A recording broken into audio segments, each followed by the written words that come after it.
All right, what's up, familia? Welcome inside the pad. Hope you guys are doing good. Keeping between the lines. Got your loads secure. All right, man. You guys can't see that I'm inside the pad, can you? Looks like I'm locked up, man, in the basement. Hey, man. So check it out. I want to go ahead and just do a little small reviews. Nothing major, man. Just a quick one.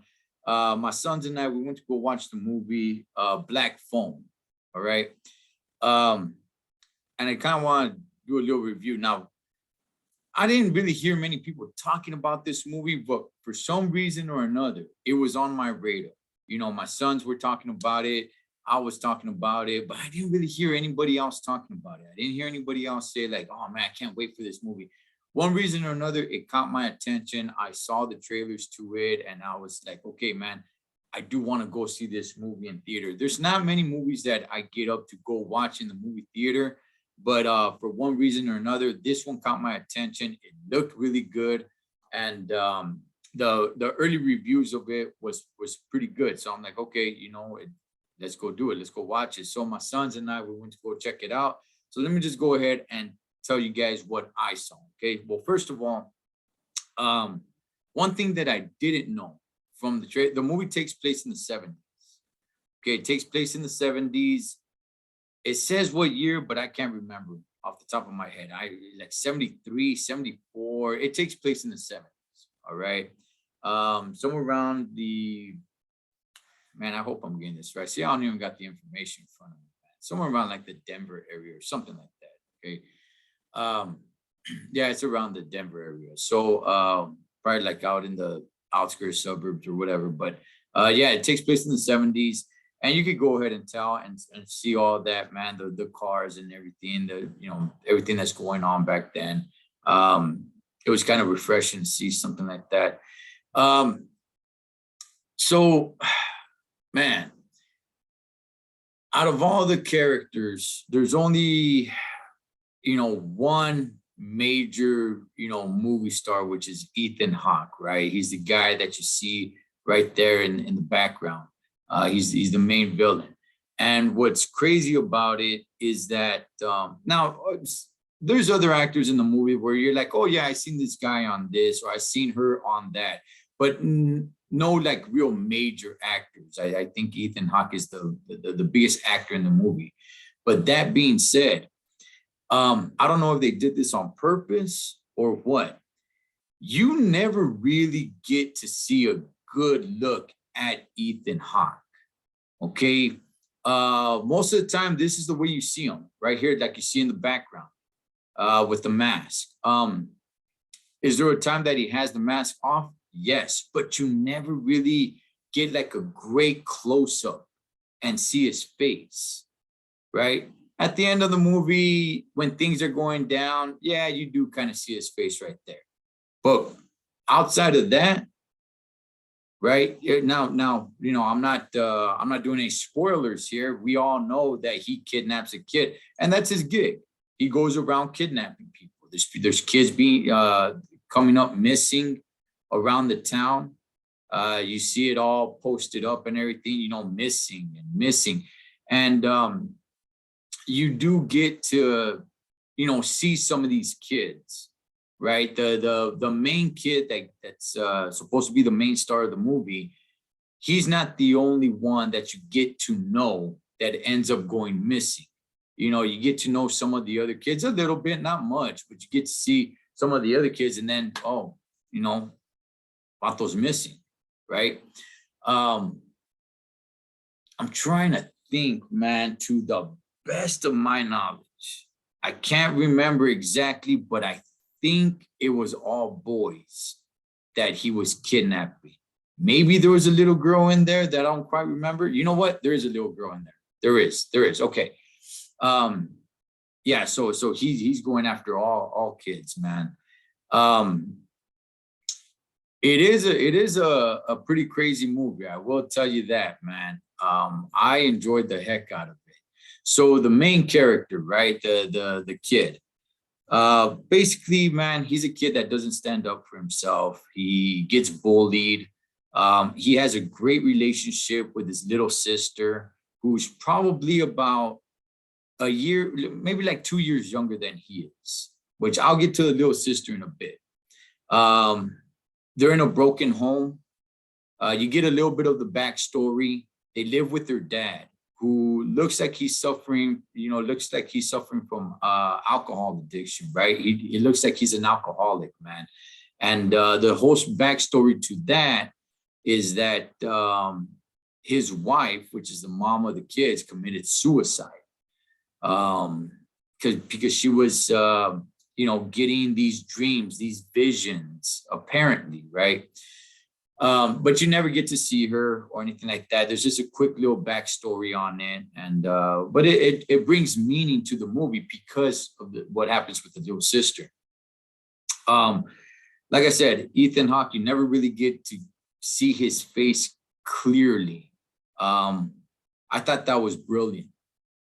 Serio, Holmes. I thought that was very brilliant because I never sat there and saw Ethan Hawke and said, like, hey, okay, I know this vato. That's Ethan Hawke.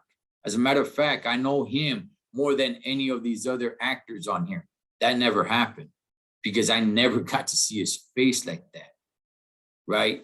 Even when he kidnapped kids, they did a great job and somehow just kind of like covering his face with a shadow and just, it was crazy, but it worked. It worked. And I thought it was great, man. It was great for them to do that.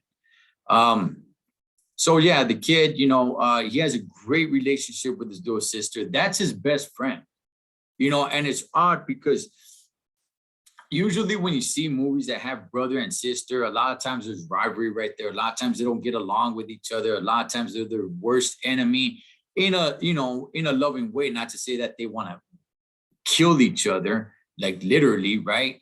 But not in this movie. Not in this movie. In this movie, the brother and the sister are like this. They're best friends. The little sister straight up, she's got balls. I mean, she's got that backbone that he doesn't.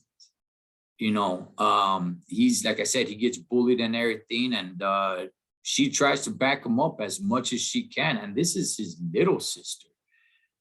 I'm gonna say, well, I'll save this for the end. But so obviously we all know, man, he kidnaps him, right? He gets kidnapped. So why doesn't he kill this kid? He doesn't kill this kid because his brother, the guy right here, Ethan Hawke's character, his brother comes to stay with him. So since his brother comes to stay with him, his brother's not in on it. So it delays the process of what Ethan Hawke's character is trying to do. That's why it delays the process. He's wondering, hey, how come he hasn't killed me yet? And you find out pretty fast, right? That it's like, oh, there's company here. That's why, The black phone, okay? I didn't catch why that phone's actually down there. Okay, I didn't catch that. But obviously it doesn't work. But some way, somehow, the ghost of the kids that have been killed in that basement, some way, somehow, they were able to channel through that phone. But it's not as easy as it sounds. It's not that he answers the phone and the kids are all like, hey, what's up, man? This is so-and-so, and I'm trying to get you out of here. When he's talking to these kids, a lot of these kids don't really remember who they are, right? Some kids don't remember their names. Okay, they're in the afterlife, and it never shows the afterlife, right? It doesn't show any of that, but it just kind of seems like where they're at, they're kind of lost and they don't really remember too much of their life on earth, right? So some of these kids don't remember their names, they don't remember, but they remember their time there in the basement. They remember them trying to get out, so, and it's not just one kid, there's quite a few kids that call and they want to help him out. Right. So they're telling them, hey, look, this is what I was kind of trying. You could find this here. I stashed this over here. I was trying this to try to break out, but I never got to finish it. You know, things like that, right? Oh, there's the combination to this, but I don't remember exactly how and what sequence the numbers go. You know, things like that, man. You could tell their memory is not there in the afterlife like that anymore. So, but it made for a good story. It did, homie. It made for a good story. It made it more complicated. And it's like, damn, okay. And you're rooting for this kid, right? Because this fool back here is just a straight psycho and all. So you are rooting for this kid. Now, let's bring in the little sister. Now, the thing of the little sister is that she gets these dreams. She gets these dreams that tell her the story, right? That tell her certain things. In this case, what the kidnapper's doing. But the dad's not trying to hear it. And the reason the dad's not trying to hear it is because his wife, which is the little girl's mom, she had claimed that her dreams were like that. Okay, maybe not for the cycle, but that, it was, I guess she was having visions and she was able to see things like that. It's never really clear on what's going on with the mom. You never see her. Okay. So the dad ain't trying to hear the little daughter, say this or that, right? And that's a little bit of a struggle, right? Especially when it gets the dad pissed off. And like I said, he's a drunk, he's an alcoholic, and struggling with the loss of his wife. You could tell that he's hurting on that. So he ain't trying to hear all that, right? I'm gonna say, who stole the show in this movie was that little girl. Her acting ability was impeccable. Serio, Holmes. I was really amazed on how great of a job that little girl did. Man, she really made me believe. They all did a pretty good job. They all did a pretty good job. But for one reason or another, she stood out to me. She stood out to me, and I was like, damn, man. She did just a badass job, homie. Her acting ability is through the roof. I left that movie saying, like, she stole the show. Her character, I remember more than anybody else's. And while she may be one of the main characters, she's not the main character. But to me, homie, she lit it up. She did. She lit it up. Everybody else, yeah, they did their thing. They did a great job, but not like her, man. She really stole the show. She really stole the show. So it's overall, like I said, it was a good movie. I'm not sure if people really know much about it, man. It caught my attention. Like I said in the beginning, it caught my attention. My sons, they were interested in it, but I didn't really hear anybody, waiting, the anticipation, like, for this movie to come out but it did for me. Went to go check it out, and it was good. It was good. Is it scary? I'm gonna say this. It's not so much of a scary movie. It does have the moments where it's like, right? Like, it's like you turn and then boom, like something scares you right there. It does have those moments, right? But the movie itself, is it a scary movie? No, it's more like a suspense, so somewhat thriller of a movie, man. You're kind of rooting for the kid. This guy back here, he does make you not like him, root against him. You could tell he's not all there. He's just a straight out psycho, homie, straight out weirdo, straight out, man. And at the expense of young kids, right? So it really makes you just hate the guy. And the mask is creepy. It really is, man. But overall, great movie, man. That little girl did a great job. She stood out to me with the way she, her acting ability in that movie. Good movie all the way around. I enjoyed it. I'm going to say the way the movie ended, like the very end, I thought was a little off.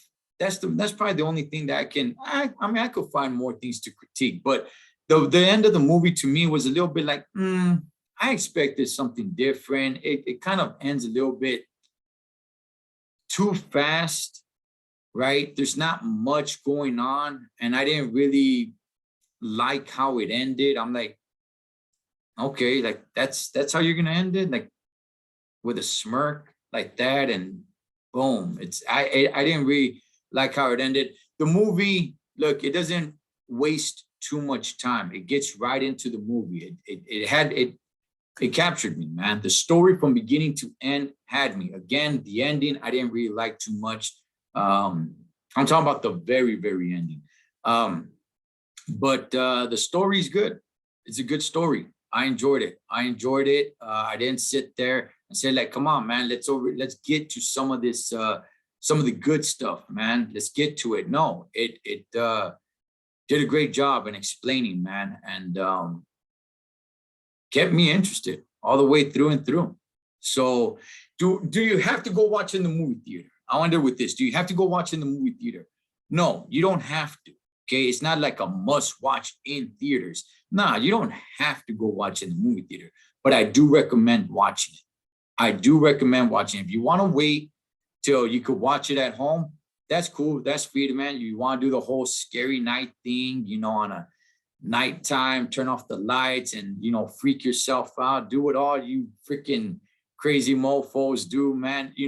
It's a good one. Again, is it a scary movie? No, it's going to have those parts that do kind of just like a flashbang, just boom, right? And just make you jump. Yeah, that's going, it's in that movie, or it's in this movie, I should say. But do you have to watch it in theaters? No, but at the same time, I don't regret watching this movie in theaters. Money well spent. But no, you don't have to watch it in theater. You could wait for it to come out.